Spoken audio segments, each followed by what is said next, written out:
Hey, viewers! So this drawing that I'm going to bring up is going to be... And I think you're going to really enjoy it. Now, did any of that make sense? Probably not. Because I was only not even picking any words, so that was just plain on gibberish. But that's how web code seems to me.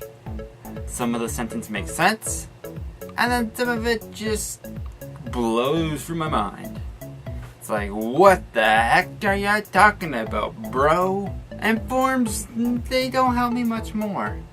They say, oh, you just do this, this. I'm like, okay, I do this, and then what, and who, what, and where? And maybe when? Anyways, I'm still working on my website, and hopefully I'm going to be testing it out this week, and hopefully it'll go live. But for the meantime, we have my YouTube videos, and this is going to be the next coming up drawing. So let's get to that. Oh, one more thing about this drawing. My screen recording device just flunked right out. So it's going to be a little bit different process. It's going to be kind of more like a slideshow. But near the end, I realized my thing wonked out, and there is some time-lapse video still. So it's still around. Just the beginning's gonna be a little awkward and different than usual. Let's get to that drawing, but with me here. So basically, this is my first sketch. As usual, it's just a very, very loose sketch that I do in a greenish color.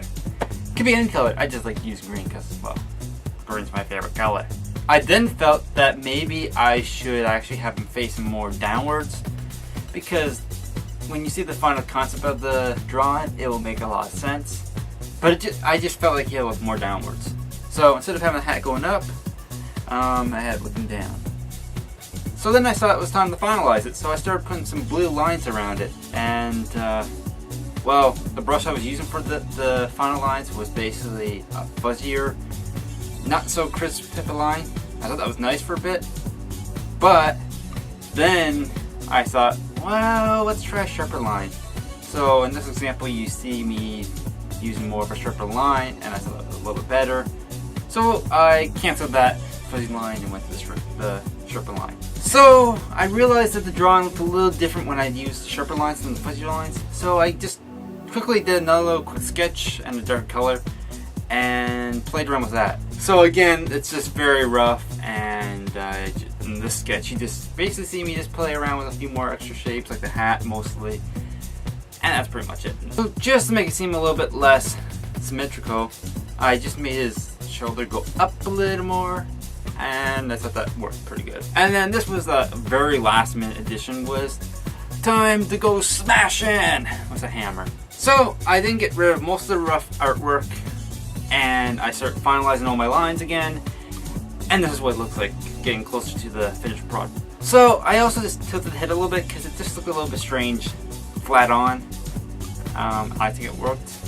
It helped in the final product anyways. And then I wanted to try something different. I actually made the lines more thicker in certain areas where I felt like it would have been needed, and give some more emphasis on certain parts. And I think it worked out pretty good. And then we splash in the color. So it's just black because I want the area to be dark in the back, so just make it black at this point. And now we can go to the speed lapse stuff, because this is where I finally found out my recording software wasn't recording. I know, very late in the process, huh? Speed lapse time!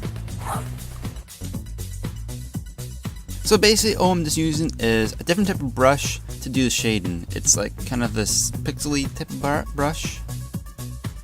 And basically I just use a light opacity and just keep kind of going over parts to make it darker. And the same for making it lighter.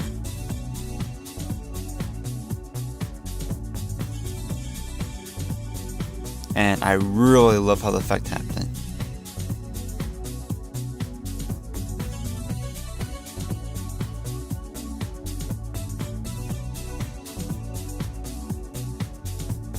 I know the last bit cut off, I don't know what happened there.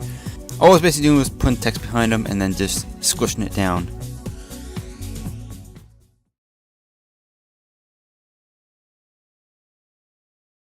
So So if it doesn't make sense, it's just basically me showing you how much I really hate web code. But you know, I'm learning.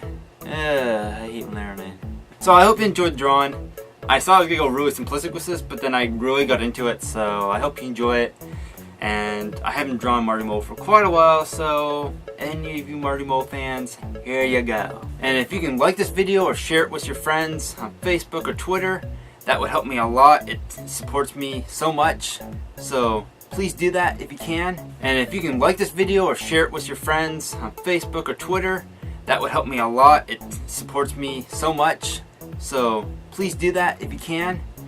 And also, if you can hit that subscribe button, just as good if you're new. Of course you have to be new, or you must have been a person who unsubscribed to me from the past. And why did you do that then? Also, while we're still talking about like web code and design and all that, there is my website, still in the process, but it's CartoonistDude.com, and hopefully that's where all information about me will be at eventually. Also, if you want to watch me live, you can check me out on Uviddy at 8 p.m. Eastern Standard Time. We're having some bugs, but I think I'm getting them figured out now. Also, if you want to submit me fan art, which I'm surprised I might even want to do fan art of me, which is awesome, I must admit. You can send it to right now to my Facebook or my Twitter page, or you can also send it to mail@CartoonistDude.com. But right now, I have my first piece of fan art from, hopefully I said the name right, Tashishi. I'm sorry. But she's also known as Toxic Domo on my Uviddy chat. It's just amazing that fan art was actually made of my stuff. So, thank you. But that is all. I will catch you viewers later.